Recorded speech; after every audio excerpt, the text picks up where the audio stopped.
सभापती महोदय, एक संभाजीनगरमध्ये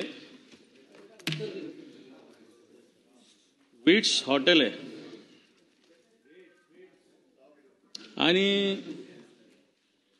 विट्स हॉटेल मुंबईच्या शेअर बाजारातील धनदा कॉर्पोरेशन ही कंपनी चालवत होती आणि चालवत असताना आर्थिक वेगवेगळ्या कारणाने ही संस्था MPID जो ऍक्ट MPID याच्यात सभापती महोदय जप्त करण्यात आलेली आहे आणि कलेक्टर साहेबांच्या अंडर ही संस्था काम करते। सभापती महोदय,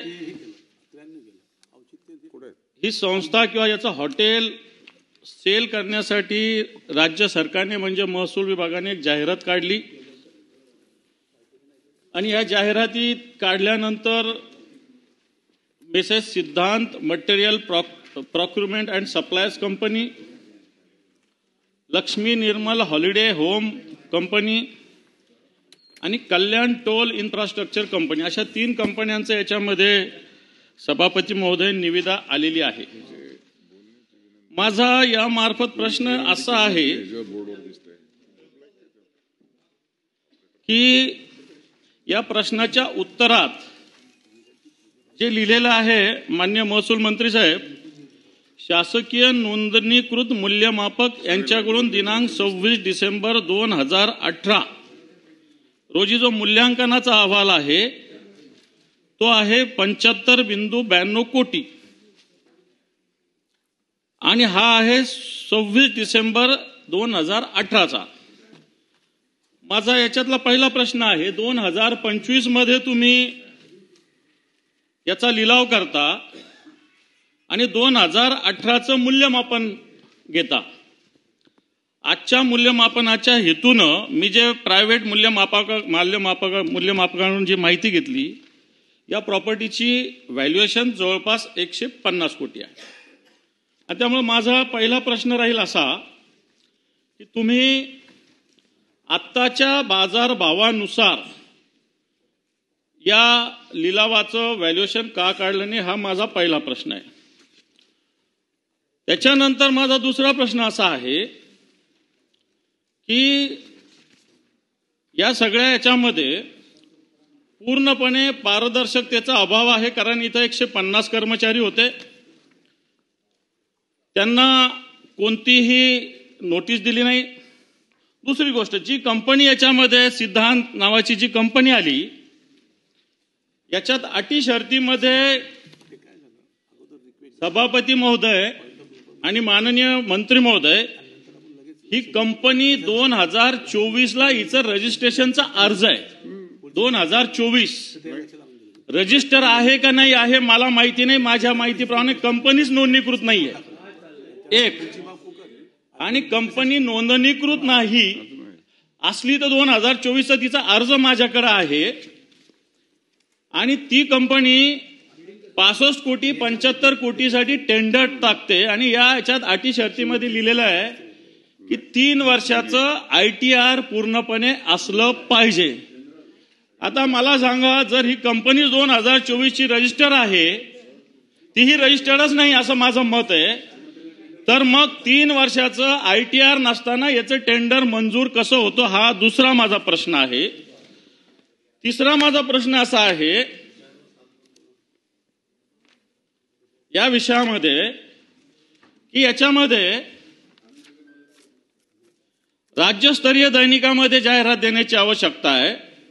माझा प्रश्न आहे की कोणत्या राज्यस्तरीय दैनिकामध्ये ही जाहिरात दिली, आणि सगळ्यात महत्वाचं की याच्या आधी याचे टेंडर निघाले होते, परंतु जो 2025 मध्ये टेंडर निघालं, याच्यातून 2 गोष्टी सभापती महोदय जाणीवपूर्वक वगळल्या की जे आधीच्या टेंडरमध्ये होतं की सॉलन्सी सर्टिफिकेट 40 कोटीचं आणि या कंपनीचं टर्नओव्हर मिनिमम 45 कोटीचं असावं, या 2 गोष्टी सुद्धा या टेंडरमध्ये नाही।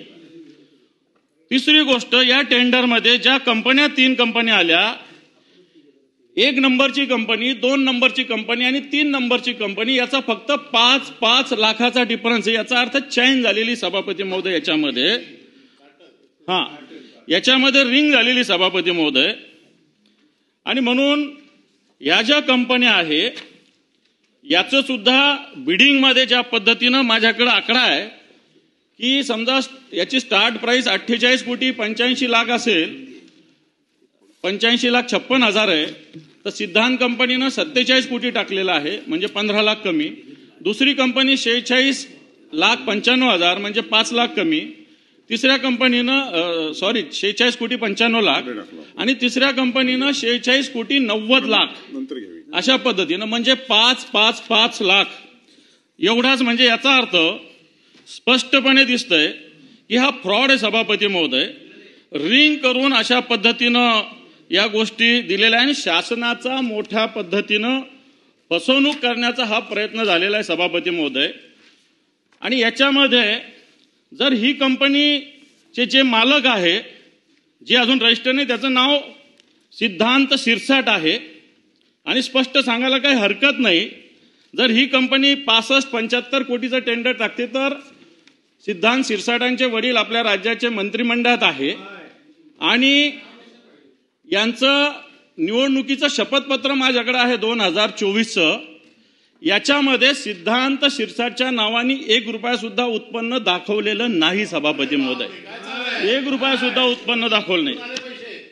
आणि म्हणून माझा याच्यामध्ये राज्य सरकारचा महसूल विभागाचे अधिकारी हे काम बघतात आणि म्हणून माननीय महसूल मंत्री महोदय आता याच्यामध्ये जे 2 लोकांनी बिडिंग केलेली आहे, मग आता पुन्हा एकदा मला आज माहिती मिळाली की त्या एसडीएमनी पुन्हा कोर्टाकडे अप्लाय केलेलं आहे नवीन टेंडर काढायचं.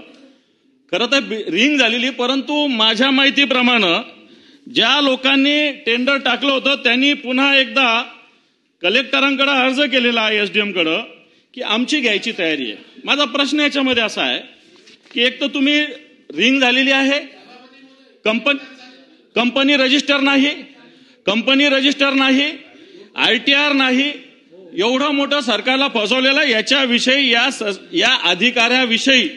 या अधिकाऱ्यावर निलंबनाची कारवाई आणि या सगळ्या प्रकरणाची SIT मार्फत चौकशी सरकार करणार का?